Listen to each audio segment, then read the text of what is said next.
right. This is a topic that I think is right up your alley, and I figured you and I could have an interesting conversation around this.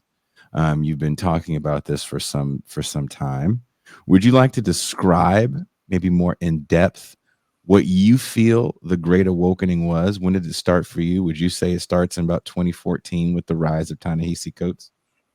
I would actually start the Great Awakening very much so with a politics that arises around the time that the black chattering class realizes that Barack Obama is not going to be the passcode to salvation for all of black America.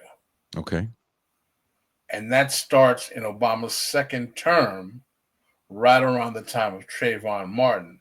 And I would argue that the reason why Ta-Nehisi Coates' writing starts to take a darker, pessimistic turn instead of the positive, oh, my president is black shtick that he was pushing before, is that after Trayvon Martin and all of the, death by cop that we start to see in waves on social media and Facebook, it takes him to a position where he takes a darker turn that eventually reaches its pinnacle with the case for reparations.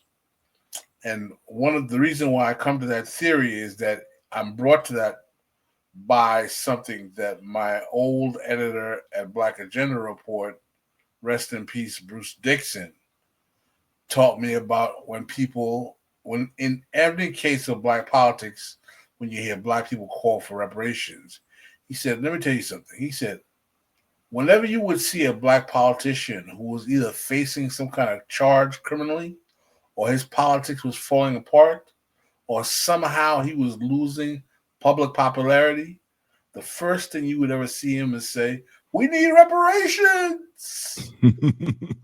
It was a ploy that was always used to divert from the failure of the political project du jour that politician was supporting.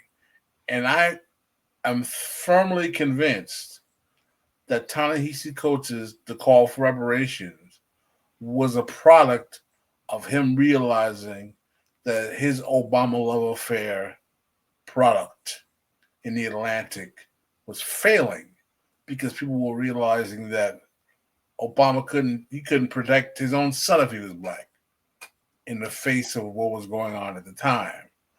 And one thing that must be absolutely clear in the minds of those who were observant of Coates's rise to popularity, regardless of all the praise he's getting now for seeming to be today's black face of anti-Zionism because of his new book, is that this guy was placed as a tool in the Atlantic to foster the notion that Obama was the legitimate political aspiration of Black America.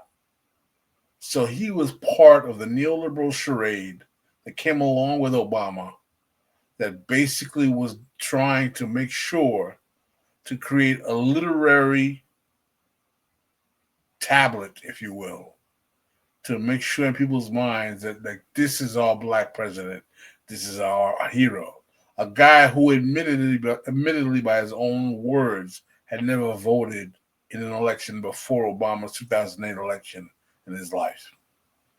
So I would also argue that what Coates represented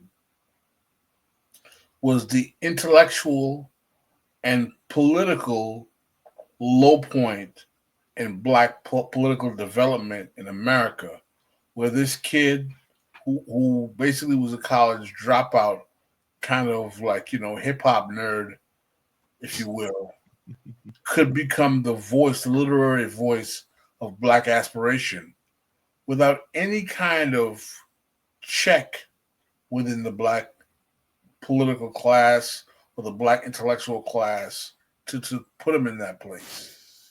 And it just fundamentally goes to show uh, a great quote by Cedric Johnson gave me this quote. I believe it was by famous poet, famous Audre Lorde, no, not Audrey Langston Lorde, Hughes. Langston Hughes, famous quote by Langston Hughes, which says, "All you need is a brand new suit. Any Negro with $5 with a brand new suit and $5 in his pocket can be a black leader." Did he have to have So a briefcase too? Wasn't something like a briefcase, a $5, new brief, suit, a, something yeah, like that? a black leader. So it just demonstrated to me how much the low point of post civil rights black politics had come. And that to me would definitely become the beginning of what turned out to be uh, the Great Awokening. That combined with the rise of Afro pessimism becoming the thought process of the day, and black thought coming out of academia.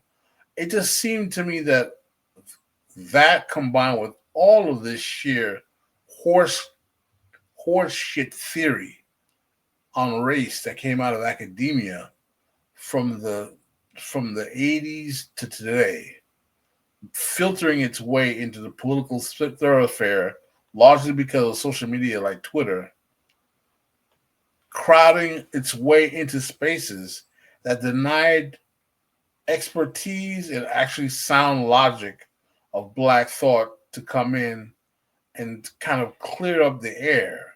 So we had people, young, kind of like, tenured professors and their acolytes coming around spouting their, faculty lounge theories of the day, whether they be intersectionality, critical race theory, or whatever have you, as if these things were ontologically truths to be spread to the black masses. And as a result, it created a blowback. And that blowback was the campaign against wokeness. When does that campaign start for you? I think that campaign starts in the 2020 election. The 2020 election for Joe Biden? I think, yes. I think that campaign against wokeness really starts seriously for the right in 2020, but there are voices on the left who become tired of this same kind of politics without political race without political economy. My critique about all of these theories and ideas is not so much that I have a problem talking about the problems of race and racism in America. My particular problem is that these are all liberal theories that are designed to do nothing but have black people beg to change the deck chairs on the Titanic and request greater representation, distribution, and equity in the capitalist sinking ship, begging for the next hand of DEI handouts, which are going to go more to white women anyway, as opposed to coming up to solutions rooted in challenging the political economy of capitalism that is more interested in redistributing wealth in a way that is more equitable for everyone, but definitely filters to the bottom percentages of black folk who never really benefited from the largesse that came out of the civil rights movement with affirmative action, minority set-asides, DEI, and all that other stuff. That if you largely realize it's only black elites that are crying about that stuff.